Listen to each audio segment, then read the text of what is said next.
Good evening, എല്ലാവർക്കും നമസ്കാരം. അപ്പോൾ ഇതുപോലെ ഇന്നൊരു ടെക്നോളജി ടോക്കാണ്. ഡിജിറ്റൽ പബ്ലിക് ഇൻഫ്രാസ്ട്രക്ചർ, ആധാർ എന്നൊക്കെ നമ്മൾ കേട്ടിട്ടുണ്ട്. തീർച്ചയായിട്ടും അതുമായിട്ടൊക്കെ ബന്ധപ്പെട്ട് തീർച്ചയായിട്ടും നമുക്ക് കണ്ടൻസാർ നമുക്ക് കൂടുതൽ ഇൻഫർമേഷൻസ് അറിയാം. എന്താണ് DIP എന്നുള്ളതിനെ കുറിച്ച് നിങ്ങളെല്ലാവരും പുതുവർഷത്തിൽ സ്വാഗതം ചെയ്യുന്നു. അതോടൊപ്പം പ്രിയപ്പെട്ട കണ്ടൻസാറിനെയും. കണ്ടൻസാർ, you are welcome. Thank you, Sabu. First of all, Happy New Year to all the people who are here today, and wish them all the best, happiness, good health, and success in whatever endeavors they undertake. And thanks to Sabu also, he has given me one more opportunity to talk about a techno-economic subject. We will all agree that digital technology has become today a part of your life, an indispensable part of your life, everyday life, be it for your communication, entertainment, healthcare, travel, education, and so on.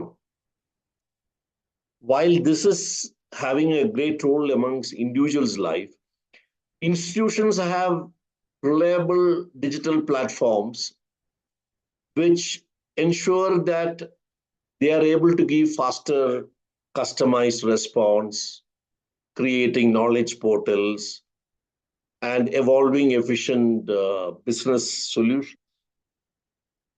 In case of industries and agriculture-related units, 4.0 applications are getting regularly inducted for improving productivity, safety, and quality.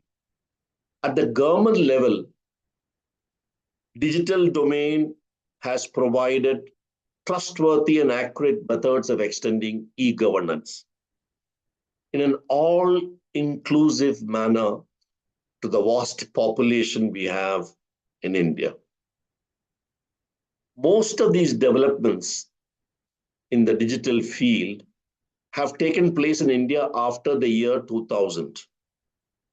Before that, India was largely dependent on imported equipment, imported appliances, and also we had embedded software which has come along with the appliances.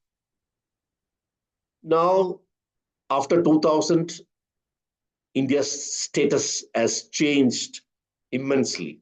It has got transformed. There are homegrown software packages, creation of networks, innovation by startups, AI solutions, and most recently, semiconductor manufacture have started in India and have firmly placed India in a leading position in the world. One of the recent most acclaimed achievements by India, which was shared with G20 countries and duly acknowledged by them, pertain to digital public infrastructure. And as a short form, I'll say it is DPI, which we are going to discuss today. I have a presentation on the same, and I will just upload for you.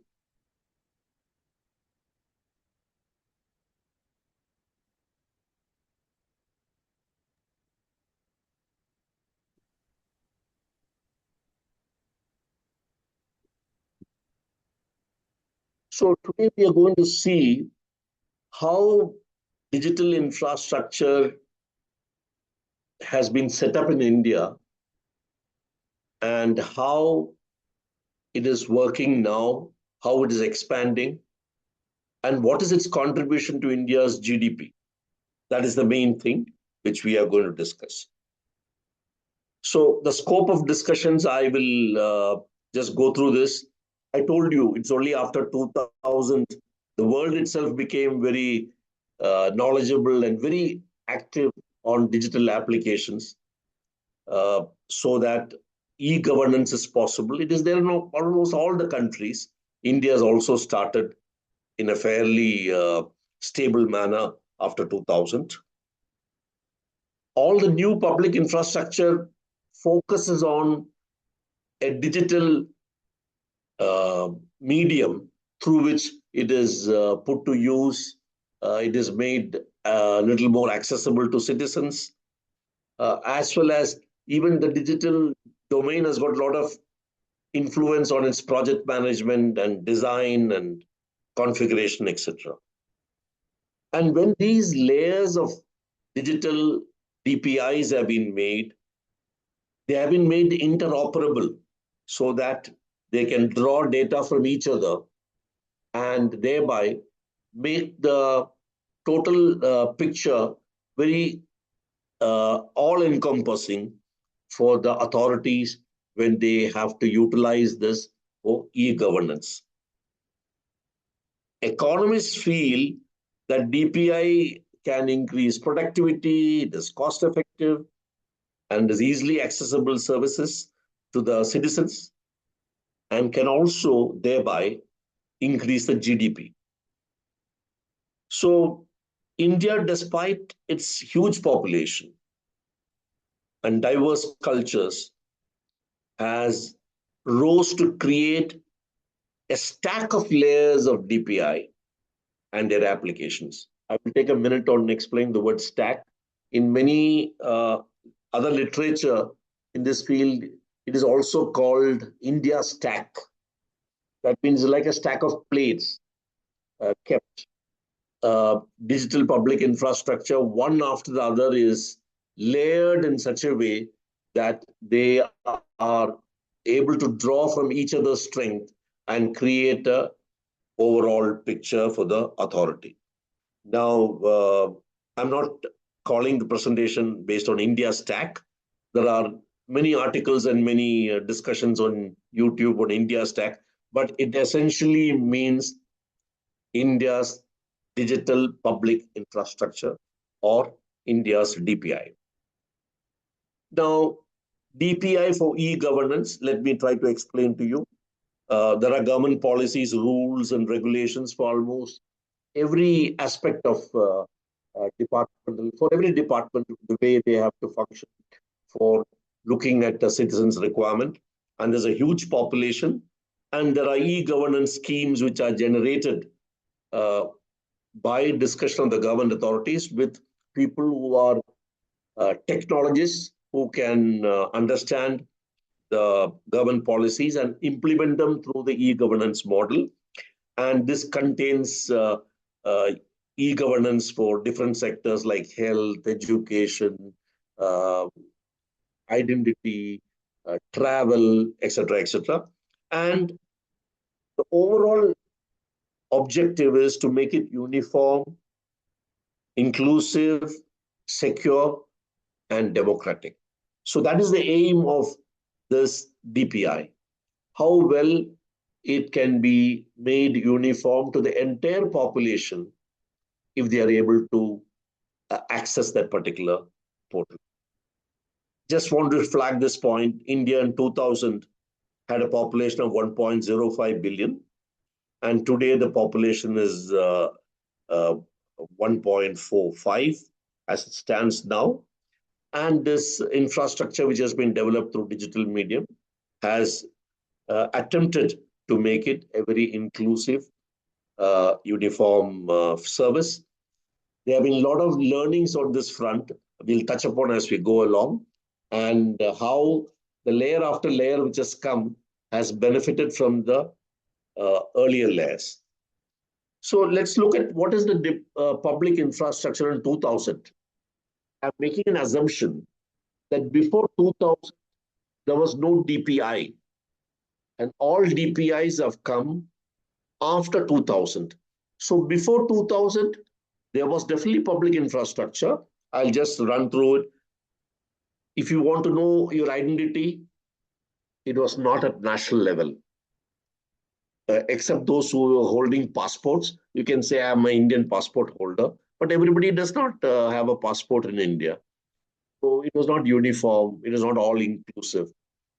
And your identity cards were department level identity cards. You're a member of KSCB, or you're a member of a college, or you're a member of a institution. It is not at national level identity card. So that was one of the factors which got addressed subsequently. We'll talk about it. The payment system was largely banks and post offices. Internet banking had not started in a big way in India. And similarly, the other payment models, which we'll discuss later, has not been there at that time. Financial assistance was largely a bureaucratic process by the banks, and it had its own difficulties for customers to get the loans. Health, which were through hospitals and various primary centers, they were not having that much of digital data or collection of digital data on the patients who had come. They were having some equipment which were giving digital data, but that did not make the health records to be digitalized. Education, similarly, in universities were there for people to use their computers, but not as a knowledge portal, which had subsequently came. Similarly, for police stations, which was there, data protection was more physical. If you want to know the details of all the people in a particular organization, their biodata, etc., was collected, kept in a cupboard, locked, and that room had no access to unauthorized people. It was by physical layer, the data protection. It was not in digital domain. Communication was mostly landline. Mobiles had just about come at that time. Address was postal pin. I just want you to recall some time back we had spoken about DigiPin and how the address is getting digital. We'll touch upon it very briefly today. Governance was largely by manual methods. Retail system, there's no e-commerce those days, so it was based on you visiting shops and purchasing whatever you wanted. Home delivery, etc., were not through the digital domain. And of course, mobility for you was largely based on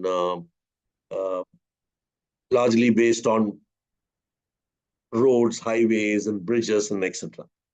Then what happened? After 2000, slowly the public infrastructure got an additional qualification saying digital public infrastructure because they were made more accessible. So let us look at how things went.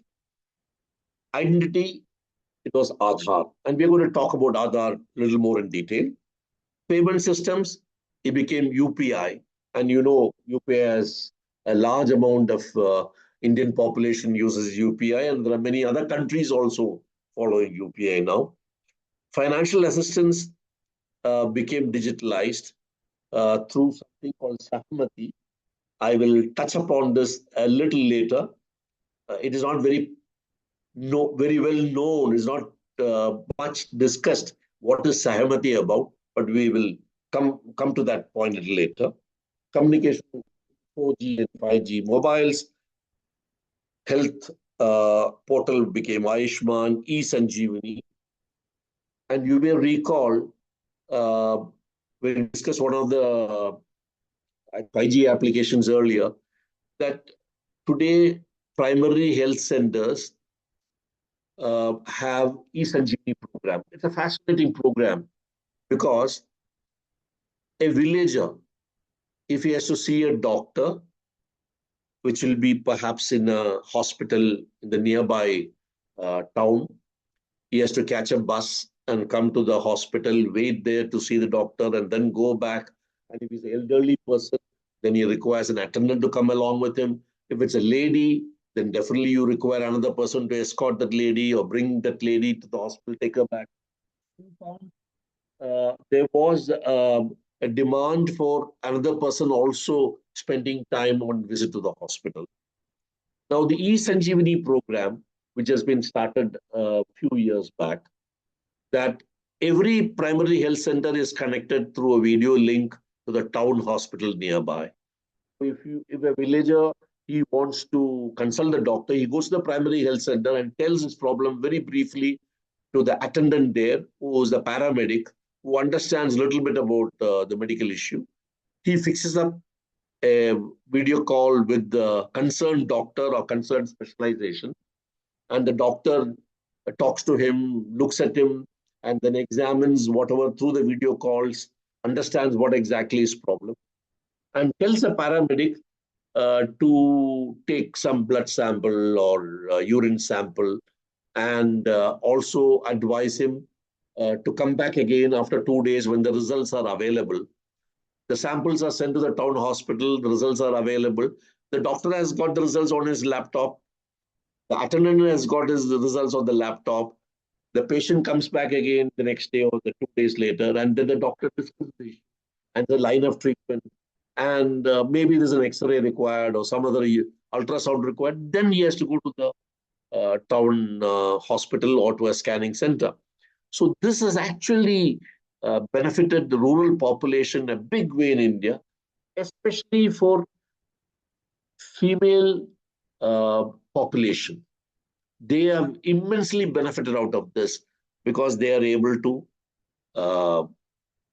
utilize this and have minimum time spent away from home, while at the same time their treatment is getting progress. Universities have started some e-Siksha. There is a network called National Network on Crimes, which is all over India, which is for basically for police stations, which gives you details of all the crimes you have taken over India. It is very helpful to the police people who are investigating, and also for people who are specializing in this area. Data protection through digital wallet. You already must be having this. Earlier it was physical custody. Postal PIN has become DigiPIN. But of course, DigiPIN has not been released. We discussed this in the earlier talk. And it is waiting for Navik satellites to get fully ready. At the moment, we don't have the full configuration. So DigiPIN is on hold. Regarding governance, which were physical and paper-based, now look at Vahan portal regarding your license or regarding your car details, etc. Now that is become digitalized and becomes easy for you to get all the information. And IT portal has become far more intelligent and far more interactive with the taxpayer than what it was 4-5 years back. So retail shops, etc., have got replaced by ONDC and GEM. So I will not bother much about that. It is used by department. ONDC is a fascinating concept. Open network for digital commerce. Apart from Amazon and Flipkart and Myntra, etc., who are capturing the market, the government has pushed another scheme for the local shopkeepers, who are called Kirana shopkeepers. And those shopkeepers are registered on a portal. And if you're staying somewhere and your nearby shops are there on the portal, you can order on them and it will get delivered to you. And it is possible for you to get items of interest to you, of local flavor, and which is normally not available with Amazon or some other e-commerce which is dealing with food. So this is a new economy. It is picking up very fast. It took a little time for it to settle down, but I think ONDC is progressing very well now. So you find that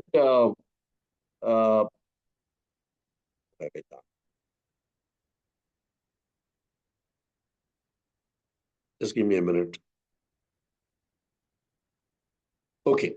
Now, these are the progress which are taking place in digital public infrastructure on many fields. And of course, highways and bridges and etc. have continued. But along with that, for travel, there is FASTag, which enables you to move a little faster and pay the toll which is required for revenue generation for the money which is invested in that infrastructure. And Digi Yatra, those of you who are flying by air will know how useful it is. Digi Yatra, it has become so good that you go to the airport, you just stand in front of a camera, he recognizes your face and puts your name there, and you just walk in. And the same Digi Yatra allows you to go to security, and after security to go further into the aircraft. It has become very, very useful, so helpful it has become, which has highly popular, but it is not there in all airports. Small airports, DigiYatra has not been set up so far. So if you see the first four group or first four, they are foundational in nature. Aadhaar, UPI, mobiles, they cover a large percentage of the population. While the subsequent 5 to 12, they are applications which draw data from the foundation. Imagine the foundation as a stack of layers, digital layers having your data, the citizens' data, which is kept safely in the server or in the vault, and other applications, which is in the lower group, draws data from that and thereby provides a service to the citizen. So if you recall, in all the bottom group, whenever you have to register, it is always Aadhaar linked. The reason is your basic data, your address, your email, your telephone number, all this come from Aadhaar digital layer, which is passed on to the application layer. That is why this stacking of layers is being very, very thoughtfully done by the concerned authorities. So before I go to further discussion on DPI, I just want to tell you that a term called digital public good, I'm just explaining that particular term because you will see in some write-ups. Digital public good is also called e-goods, but essentially they pertain to a set of goods which can be easily copied, reproduced, transferred, sent, forwarded. All those things can be done on the e-goods easily. Some of them need to be protected.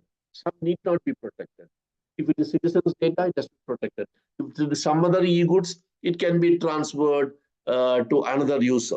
So the digital e-goods is essentially data from public, which has to be safeguarded, and also the open source software, which is required for the DPI.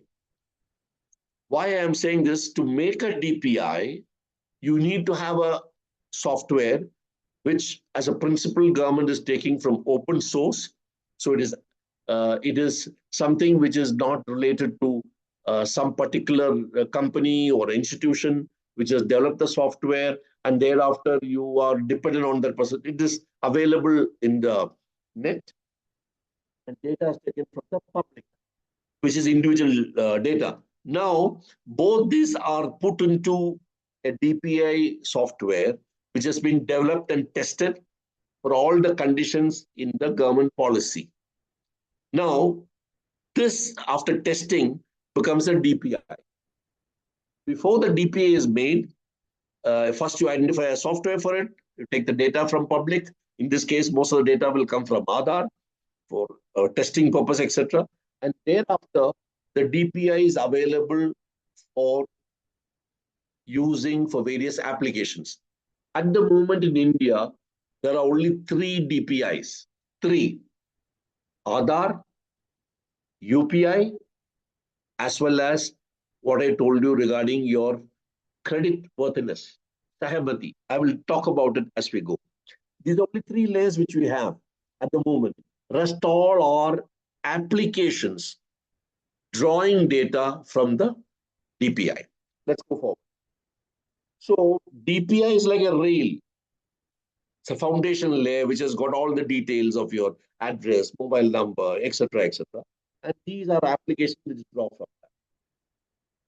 Now, while I'm speaking on Aadhaar card, I should also tell you your Aadhaar card is going to change. It was supposed to have been announced in the month of December, but it has not got announced. Maybe it'll get announced in January. Your new Aadhaar card will replace the existing card, and the format is going to be your photo and a QR code. No other data will be there. No name, no date of birth or year of birth. no address, nothing. All those are in this QR code. Why this has been done is because a lot of cases have come where Aadhaar cards are being copied, especially by merchants who are, or hotels where you're going and staying. They copy your Aadhaar card as a proof of your identity because you're staying there.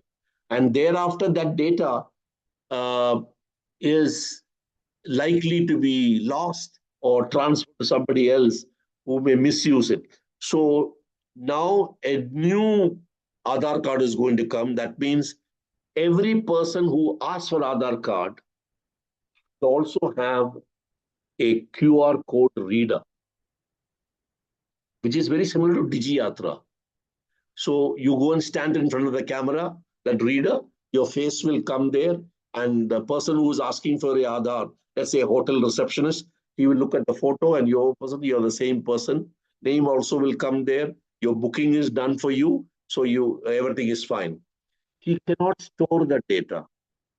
He cannot transfer the data. That is the protection which has been done in this new Aadhaar card. So let's hope this new Aadhaar card is released in the month of January. I think it will happen before the budget, so it may come. So if you look at Aadhaar, which was introduced in 2010, the last 15 years, it has grown up to 143 crores so far. So India, which has got a population of 145 crores, has Aadhaar of 143 crores, almost more than 96, 97% have Aadhaar cards in India. Now, out of this population of 145 crores, 97 has got smartphones. Why am I saying this? Because a lot of your applications regarding UPI work on smartphones. So those having smartphones are 97 crores, but the number of people using UPI is only 50 crores. Some people are not opting for UPI. Some people are having smartphones, but their connectivity is poor in the place where they are staying, especially if it's rural side. Some people have a smartphone, but they don't know how to use it. Their digital literacy is low. They're not very comfortable using a smartphone, especially for bank transaction, etc. They're very happy if you can say hello and speak a few words and cut off the call. So UPI users today are only about 50 crores, which is a low compared to what we are seeing. We see a large number of people using UPI, but on the ground, the registered people are very close to only 50 crores of people. Still, there's a huge section of our population which is not embarked on using the UPI financial system. They have a bank account, but they're not having UPI mode of money transfer. I talked about Aadhaar to you a little earlier. So Aadhaar, all data is kept in a digital vault. Very important to know, which has got access control. Only those people working in that UIDAI organization can access the data which is written there. And whatever is stored there is encrypted. After you have shared, the citizen has shared the data is encrypted and kept there. And therefore, if somebody is trying to access that, he won't be able to utilize it because of the encryption. Aadhaar numbers are stored separately. So the data is in one server, for example, and all their corresponding Aadhaar numbers are in another one, but they are interconnected through some other code. So it is not easy for someone a particular person's complete biodata, data to be taken out, citizens' data to be taken out. Of course, Aadhaar digital layer helps you to have all the applications integrated. Wherever it is stored, a restricted physical entry is there. That's access control only. And lastly, it has got a disaster recovery site. I don't know whether it's one site or two sites or more, but there is a disaster recovery site, which is actually for the data.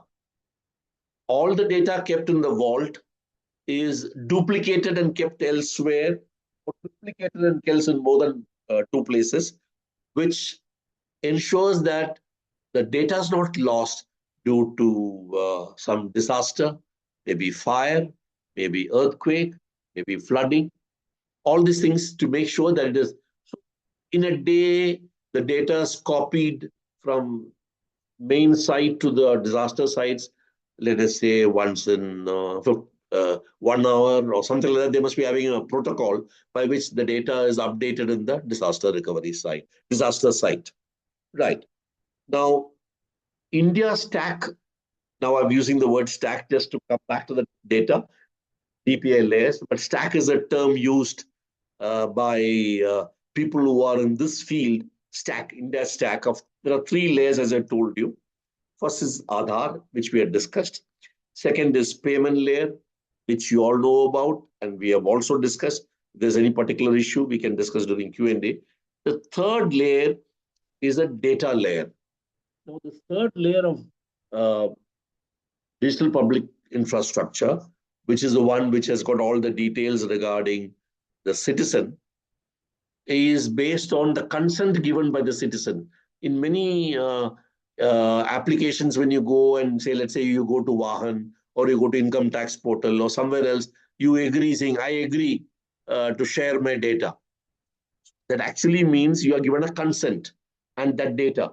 But this has become a little more structured now because digital personal data is getting protected as per Act of 2023, just passed by Parliament, but the rules were issued only in August 25, 4 months back. 4 months back, the rules have been issued. All the data which have been given by citizens are as per this set of rules regarding collection data, processing it, how you get the consent, how you make sure the privacy is ensured, what are the government's powers, what are the citizens' rights. Citizen can say, I don't want to share the data anymore, I'm withdrawing it. You can do it. So those are citizens' rights. Then what are the obligations of the person who's collected the data? It's called data fiduciary. Does he have, what are his obligations? He has to do 1, 2, 3, 4 to make sure the data is protected. And there's a separate hierarchy of authorities who ensure this data is protected. And if there's any grievance, then it is addressed by this mechanism. So just remember only 3 DPA layers at this point of time. And I will talk about it towards the end. What is the 4th layer which is going to come? Right. In future, there may be more layers, and I'm telling you about. So Aadhaar, DPI is uniform, inclusive, democratic, accessible, interoperable, and it is affordable, and it is secure. And based on this aspect alone, that it is saving productivity of citizens. I don't have to go to bank to make a payment. I don't have to go and stand in the line for ensuring that I am able to do some internet operation. I can do it from my home. And I'm able to, let's say, tax, your income tax if you're a file, or your municipal tax which you have to pay. I don't have to fill up any paper, go to that office, pay the amount on the counter, nothing. Everything can be done from your comfort of your home through internet. So digital applications have really made the GDP increase because of productivity. People are not losing time by doing these important jobs which they have to do as a citizen, but they're able to find time to do during non-working hours or from home, etc. They're able to do it. And an evaluation of this was done in 2022, and they said GDP has gone up by 0.9% because of only these facilities which have been given. And is expected it'll go to 3 to 4% in 2030 when more facilities are created on the internet and layers are created. And as you all know, India's GDP is supposed to hit 10 trillion by 2030. Now we are at 4.2. So we have got, the graph is not linear, it goes by like that. Now it will get slightly, it will increase fast, and we'll be able to catch up with this target if all other factors pertaining to GDP are favorable to us. So, but there are challenges in operating DPIs. Setting a DPI, first thing is data privacy and security of data. This is the biggest concern. And as I told you, I just explained to you how the Aadhaar vault is configured. Like that, one has to, the government authorities or the departments have to ensure the data is safe. There is a digital divide in our population. About 20 to 25% of our population, most of them rural based, are not digitally literate to use the facilities which are available to a citizen on the net. So, government has to focus on how to improve this literacy for the people, especially the people who are not in urban areas, who are in rural areas. So this is a challenge for the government. Some efforts have already started. There aren't any reports saying what is the benefit of all the literacy schemes which are this thing that is not there, but some improvement is expected in the years to come. Then the regulations were having some gaps between, let us say, what one regulation talked about, vehicle ownership, Motor Vehicles Act, and the various aspects of license, etc. Something else was on pertaining to income tax. The third was something to pertain to municipal corporations, etc. So there were gaps in these regulations regarding data collection, and some of them, the data which was coming was fragmented. It is not a complete, wholesome picture.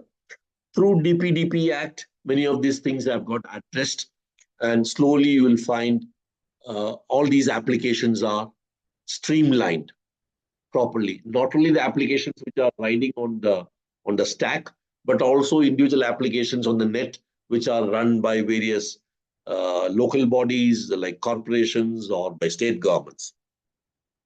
You will see the difference if you use Kerala state, I think it is called Sanjay or something like that, the e-portal, the data which is collected, the method it is structured, etc. And since I am in Tamil Nadu and I look at it, I find there's a difference. They are not streamlined in the same manner. I suppose that will happen as we progress. And of course, platform monopoly is always an issue, which I talked about earlier. Cyber threats are things we have to be worried about, because nearly there are some engineers here who understand what is pico bytes, pico number of bytes, 10 raised to 12, I think so. Sort of 100 pico bytes of data which is there, which needs to be safeguarded, and they should protect it from cyber threats. And data centers which are keeping this data, your data, my data, all of our data, they require energy both of nearly 1 gigawatts now, because they need to be maintained all the time. They are in with backup supply and air conditioning and various other systems in place, fire protection, etc. So data center are energy guzzling. They require a lot of electricity power.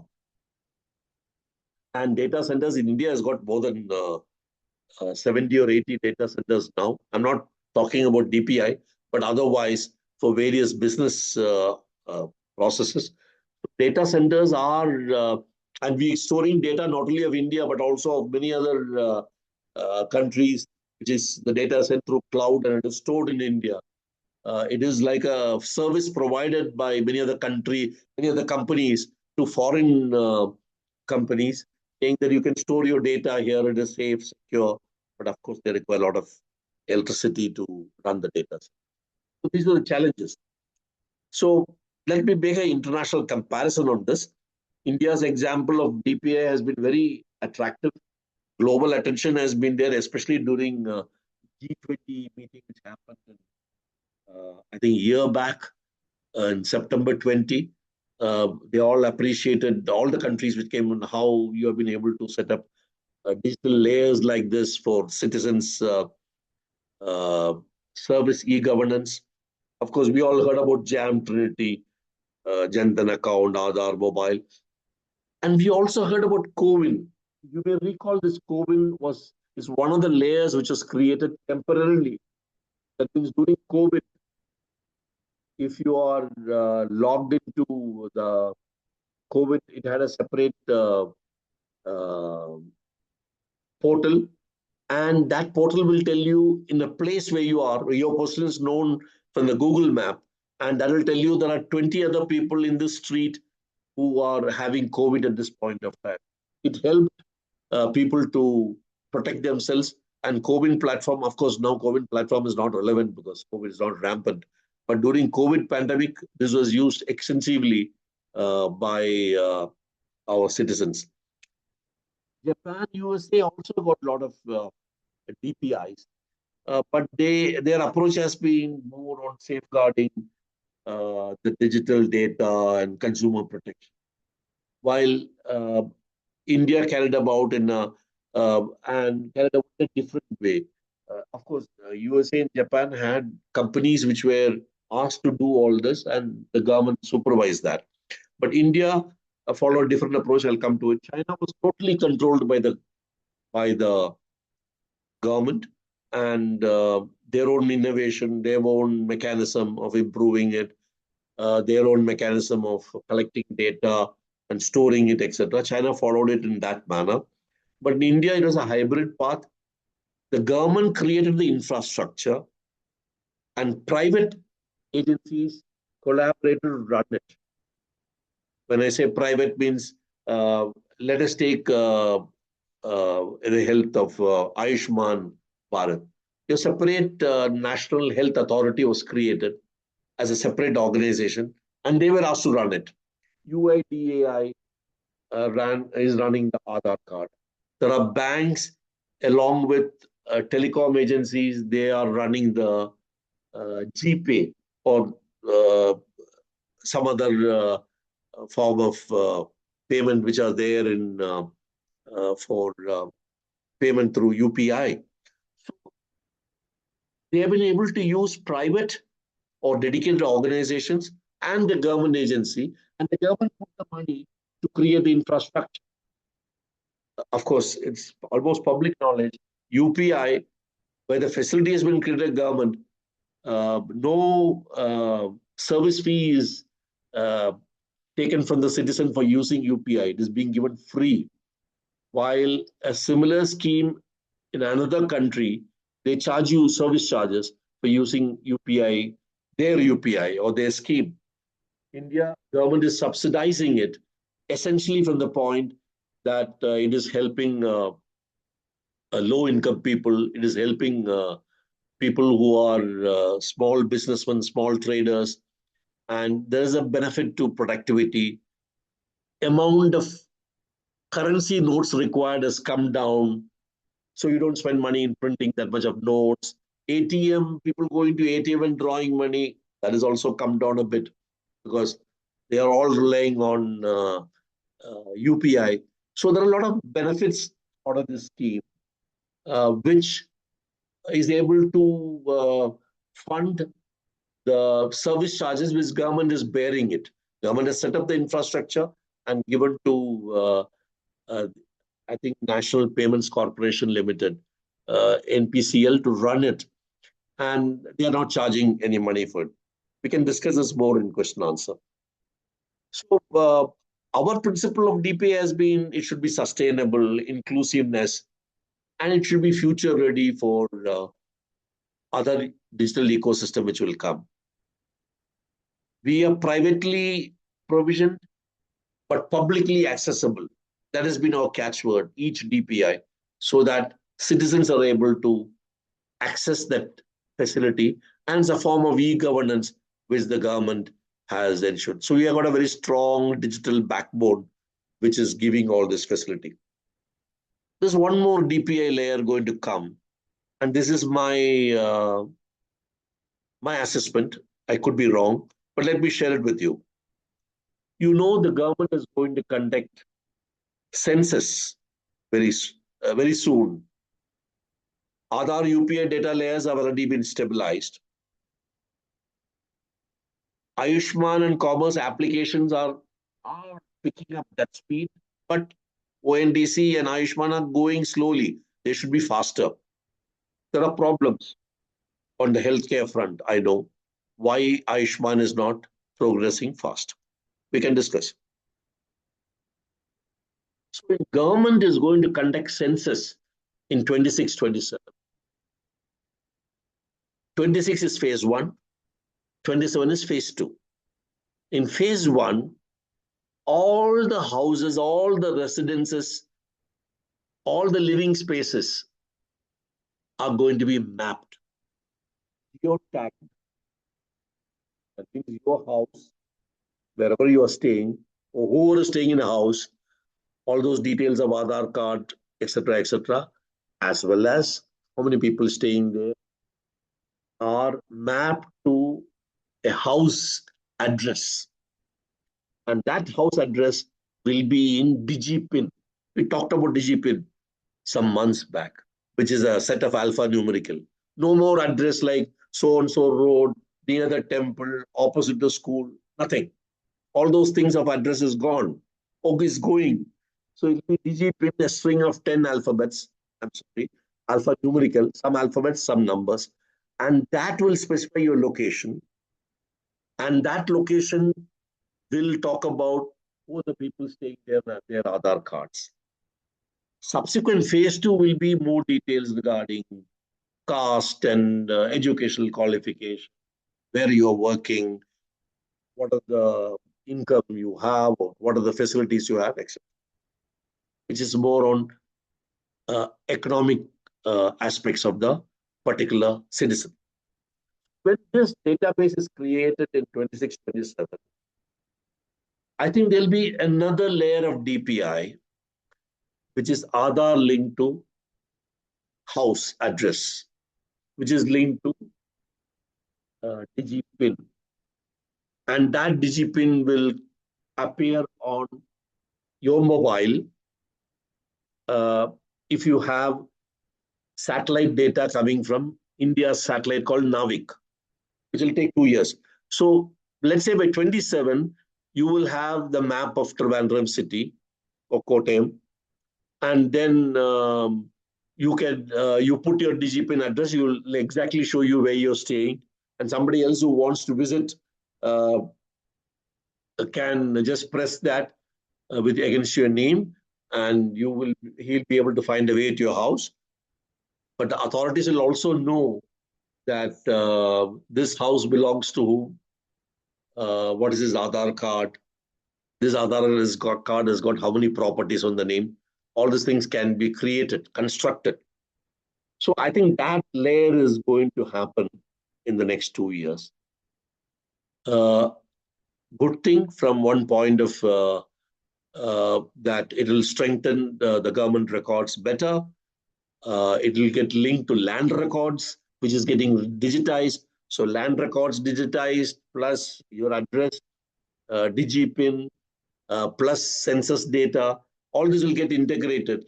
So government precisely will know, or any authority will precisely know, where is so-and-so person with Aadhaar card, no so-and-so number staying.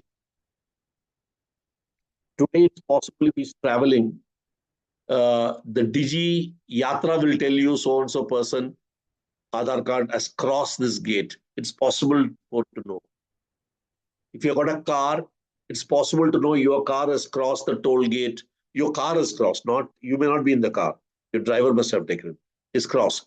So these are all methods which are required by which data can be utilized for if there is a crime, if there's a fraud, or if there is immediate help required, or for disaster relief. So many things can be used.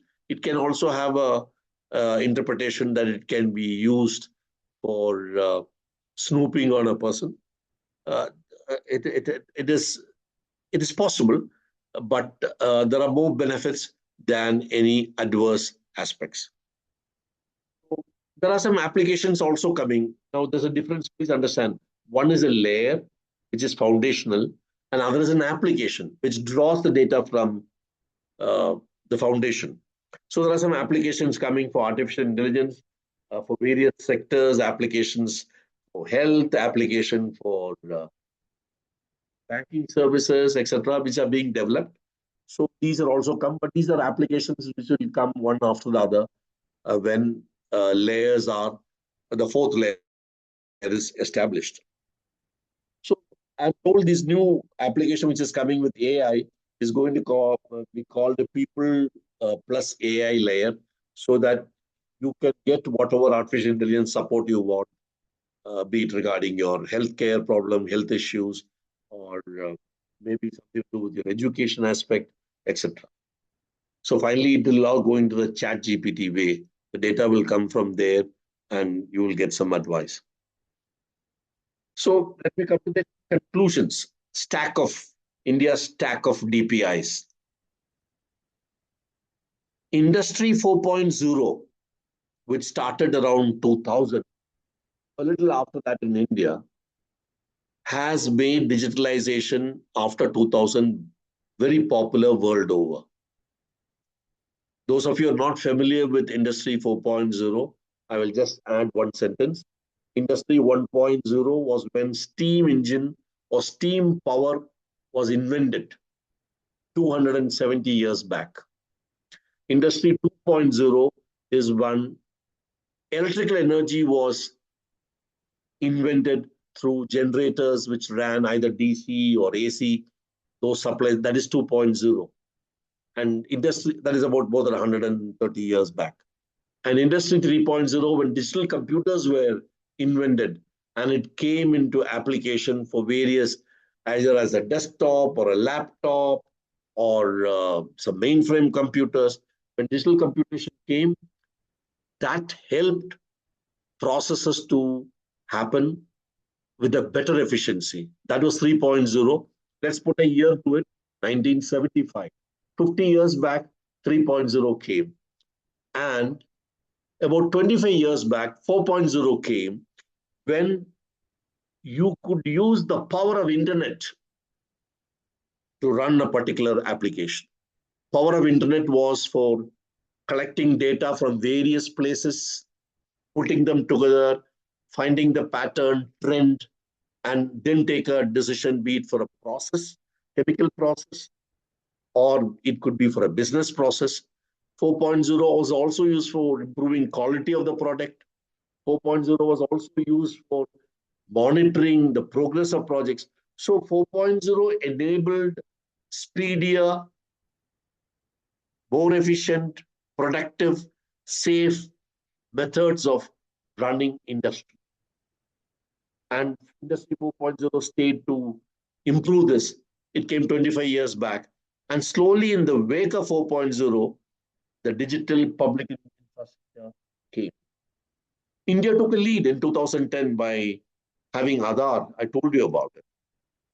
Then later, in 2015, 5 years later, after Aadhaar came, Aadhaar plus mobile plus bank accounts got integrated together to form UPI. So India's three foundation layers were created by 2023, 2 years back. These three layers, they are running at this point of time.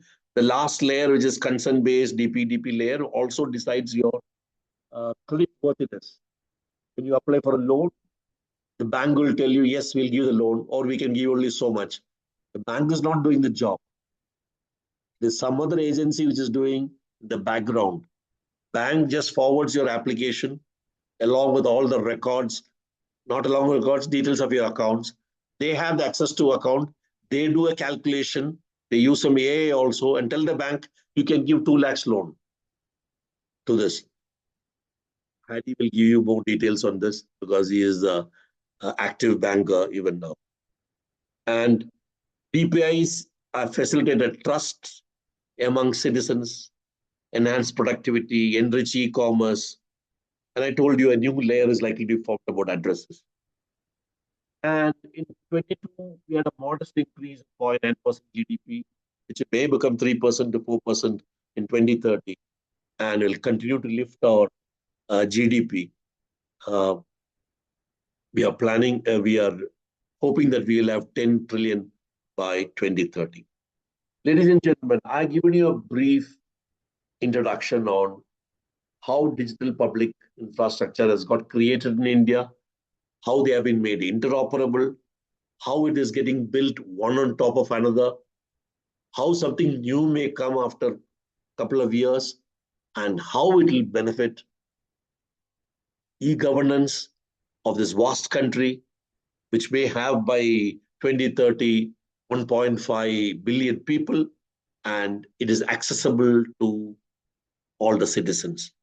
Of course, there are challenges I told you to do it, and one of them is ensuring that everybody has got good connectivity to the internet. Also, digital literacy has to be improved amongst the population. Ladies and gentlemen, thank you very much. Jai Hind. I'll stop sharing now. So, thank you, sir. Thank you very much. നമ്മുടെ ഇന്ത്യയിൽ പ്രത്യേകിച്ച് GDP improve ചെയ്യാൻ തക്ക രീതിയിൽ develop ചെയ്തിരിക്കുന്ന DPI സ്റ്റാക്സിനെ കുറിച്ചാണ് sir പറഞ്ഞത്. അതിൻ്റെ പ്രധാനപ്പെട്ട ഇമ്പോർട്ടൻ്റ് ആയിട്ടുള്ള DPI സ്റ്റാക്സിനെ കുറിച്ച് പറഞ്ഞു. അതുപോലെ അതിൻ്റെ അഡ്വാൻറ്റേജസിനെ കുറിച്ച് പറഞ്ഞു. ചലഞ്ചസ് വളരെ കൃത്യമായിട്ട് പറഞ്ഞു. ഇനി വരാനിരിക്കുന്ന 2030 ഏകദേശം 3% GDP ഗ്രോത്തിന് സഹായകമാകുന്ന രീതിയിലുള്ള പുതിയ ചേഞ്ചസിനെ കുറിച്ചും സാർ പറഞ്ഞു. So thank you very much. വളരെ മനോഹരമായ ഇൻഫോർമേറ്റീവ് ആയിട്ടുള്ള ഒരു സെഷൻ. എന്തെങ്കിലുമൊക്കെ സംശയങ്ങളുണ്ടെങ്കിൽ, കൂടുതൽ എന്തെങ്കിലും ചോദിക്കാനുണ്ടെങ്കിൽ ചോദിക്കാം. Anybody else? ബീന മാം ഉണ്ടോ?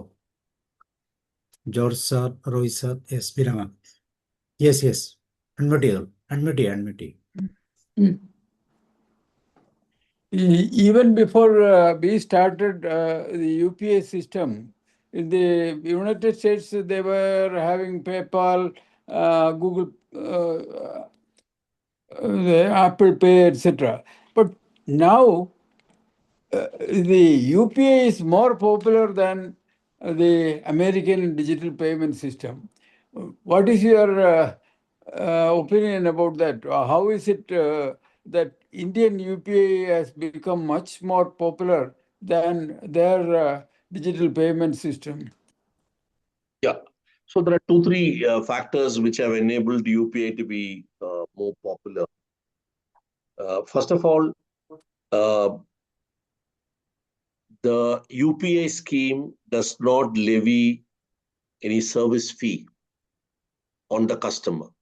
It is a free service. I don't think in US it is a free service. So there is some money, a percentage of the thing has to be paid. But that cannot compare what is happening in US versus what is compared. Ours is a huge population. Where is the population of US and where is the population of India? So much of difference. If you can get 55 crores of people to join the UPI scheme, you see the benefits which have come to the 55 citizens. There are people are joining every day, and there are people not joining because of reasons which I have told you separately. Digital illiteracy and connectivity may be poor in the village, or they just don't want to do this banking transaction to mobiles. But look at the benefit. By embarking on UPI, our cash transactions have reduced. My own cash transaction has plummeted. I don't go to an ATM these days unless somebody insists that I should pay by cash. Everybody is accepting UPI and everybody understands it's a reliable, trustworthy, and it's a free service which is being given. So government is saving money by not printing notes the way they used to print earlier, and thereby protecting. When you print less notes, there's a reduced chance of having illegal notes coming into circulation. It'll also protect in another way that you don't have to spend money to run ATMs the way you're running earlier. At one stage, ATMs were very, very important. Everybody thought it's a good service. It was a good service. It has still got a role to play, but the role has diminished over a period of time because you're able to do from your mobile. The third aspect is, I think it is the way the marketing has been done in India. How UPI can help a very ordinary citizen by making sure that even a street vendor who's selling things for 10 rupees, he is able to utilize the UPI and he's got a whole lot of trust in that system that his money will be credited to his bank account.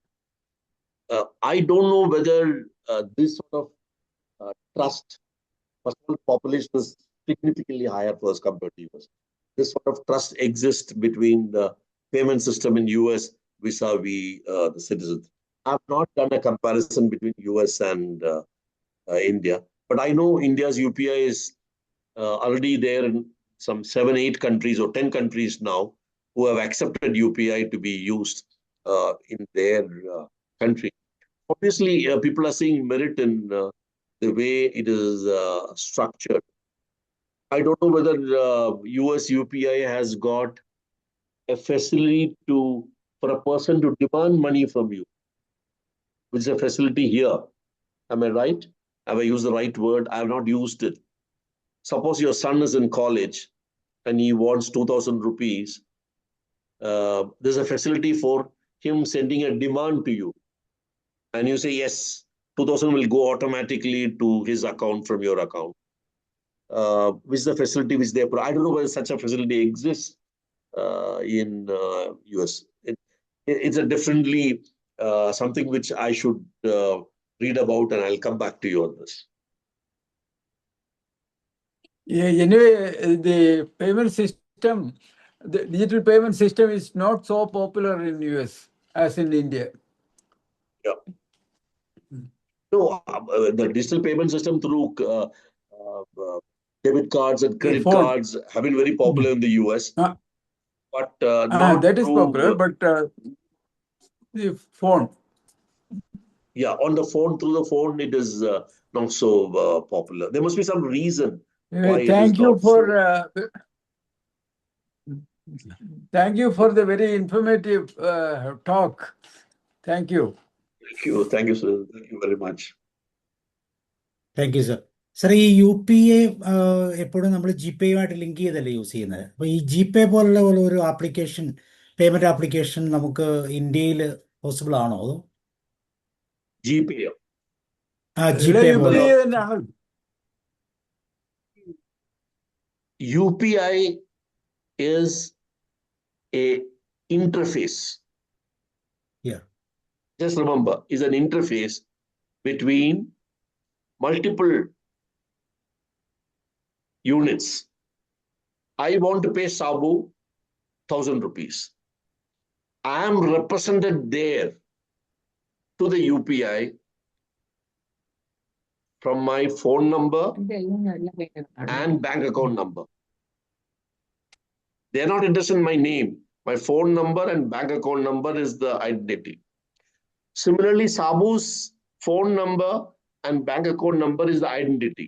So I want to pay you, and if I know your phone number, or if I know your bank account number, or I'm sure I'm not asking for a QR code, whatever is the method, I'm able to tell UPI, pay him.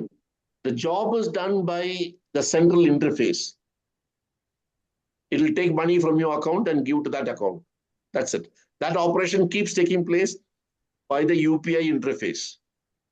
Rest all of us who are users, we go through an agency called PayPal, Paytm, GPay. These are agencies which put you together to make the payment. You have opted And they're also not charging anything now. But once that happens, GPay doesn't charge money. I'm sure Paytm also doesn't charge money in India. But once that happens, there could be some disadvantage for the popularity of the process. സാറേ GPay പോലെ ഇന്ത്യയിൽ അതുപോലത്തെ ഒരു payment system ഉണ്ടാകുമോ എന്നാണ് ഞാൻ ചോദിച്ചത്. GPay ഉണ്ടല്ലോ ജിപേ ഇപ്പൊ. അല്ലല്ല അങ്ങനെയല്ല ചോദിച്ചത്. ഇന്ത്യൻ UPI പോലെ ഒരു app GPay No, that's what Paytm I'm Indian saying. ആണല്ലോ. So, the entire transactions are done by UPI, which is a set of computers which does the interface between various people and various bank accounts. I am represented by my phone number and my bank account. You are represented by your phone. The app which has come on your phone is called GPay. Yes. Right? It is an app which I have opted for. You also may have opted for it. That doesn't make it that the payment is done by Google Pay. Payment is done through Google Pay. It's only an app facilitating you to make the payment. But the payment is actually done by UPI. Indian based ആയിട്ടുള്ള ഒരു app അങ്ങനെ develop ചെയ്യാൻ പറ്റുമോ എന്നാണ് ചോദിച്ചത്. But see, all these things were there when they got developed. Most of the phones were Android. Indian ആണല്ലോ. Even now. Paytm Indian ആണ്. Paytm Indian ആയിരിക്കാം. I'm not saying app can be made by, but we had a lot of iPhones and Android phones even today in India, and the apps have to get developed which can be installed on that. And for this, I think one app was permitted for Google to do it. That's why it came as GPay. And I don't think he gets any money out of it. It's not a business for him. Yeah, okay, sir. Any more doubts or anything? Anybody else? Roy? George, sir, Prince, George, Isaac. Any doubts? Otherwise, we'll stop.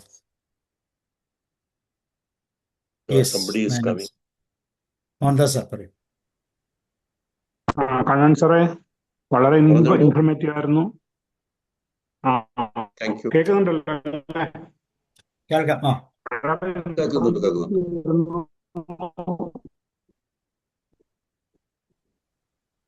Break ആവുന്നുണ്ടോ? ഇല്ല, break ആവുന്നുണ്ട് sir. Hospital problem. UPI government controlled അല്ലേ? It is not government controlled. It is controlled by National Payments Corporations Limited. It's a public sector. അതുപോലെ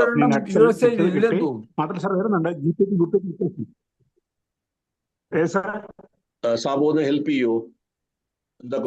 സാറേ ഇടയ്ക്ക് break ആവുന്നുണ്ട് കേട്ടോ. മോഹൻദാസ് സാറേ ഇടയ്ക്ക് ബ്രേക്ക് ആവുന്നുണ്ട്, കിട്ടുന്നില്ല. ഇടയ്ക്ക് ബ്രേക്ക് വരുന്നുണ്ട്. അതാ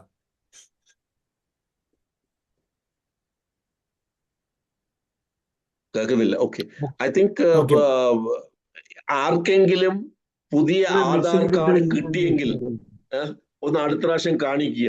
I will also try to get the new Aadhaar card. എപ്പോ അറിഞ്ഞൂടാ, പക്ഷെ it is expected this month it may come. അത് വന്നു കഴിഞ്ഞാൽ നെറ്റിൽ പോയി ഡൗൺലോഡ് ചെയ്ത് കാർഡ് കട്ട് ചെയ്ത് ചെയ്യേണ്ടി വരും. Okay, thank you Sabu. Oh, thank you, sir. Thank you very much for a very informative talk on DPI. I'm leaving. Thank you. Thanks a lot. Bye. Bye. See you and good night. Thank you, ബിനാമൻ. സാറിന്റെ പേരെന്തായിരുന്നു? എന്റെ പേര് Surendran. Surendran. Yes. Surendran sir. ഇന്ന് Kannan sir, മറ്റേ sir വന്നില്ല അല്ലേ? ശ്രീകുമാർ സാറാണ് വരുന്നത്. ഓക്കെ, അപ്പൊ thank you sir. Thank you very much. See you. Good night.